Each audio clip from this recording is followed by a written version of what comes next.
Assalomu alaykum aziz do'stlar. Bugun sizlarni men yana bir noyob video magnitofon bilan tanishtirib o'taman. Ya'ni Amerikada ishlab chiqarilgan Fisher nomli 80-yillarda ishlab chiqarilgan, ya'ni O'zbekistonda noyob bu video magnitofon.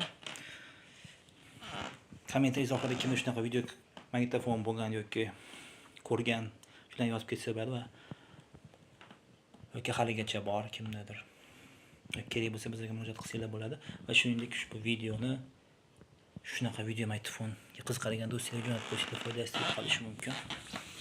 Video yoqsa like bosishni unutmanglar. Xo'sh, orqa taraflarni ko'rsataman. Yo'qroqqa chiqaylik.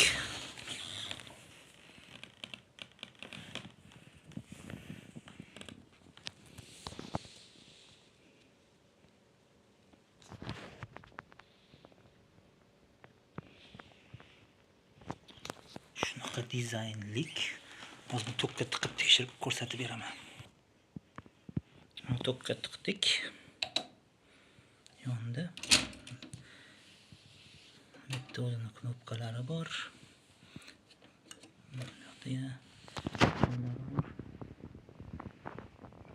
Afsuski qo'yib tekshira olmayman, chunki menda kasetasi yo'q. Afsuski oldin bo'lgan pasportlarga ko'ra hozir buni kasetasi menda yo'q. Buni bittasi ham sotiladi. Menda bundan ikkita tadang ko'rsatib ketay. Fisher. Bunisi ham yaxshi holatda. Bitta oynachasi bunda yo'q ekan, mana shunisini sotaman.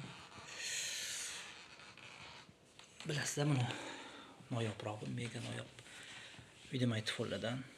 Hozir bunisini ham yoqib ko'rsatib beray. Mana bunisini ham yoqib ko'rsatib beray. Tag'in ishlamaydi deb o'ylamanglar. Ko'rsatib ketyapman. Bu boyagi. Bu bunisi. Ikkalovi ham ishlaydi, bunisi sotiladi. Lekin arzon narx emas, sразу aytib qo'yib, bu noyobroq video magnitofon. Bu hattoki bir Rossiya va O'zbekiston saytini aytmasam bo'ladi. Rossiya saytlaridan hatto sotuvda yo'q. Pasport korobkalari bor ekan. Shuni aytib ketmoqchi edim. Bugungi video obzorimiz shulardan iborat edi. Bizlarni kuzatishda davom eting. Yaxshilari hali oldinda. Keyingi video obzorda ko'rishguncha xayr salomat bo'linglar.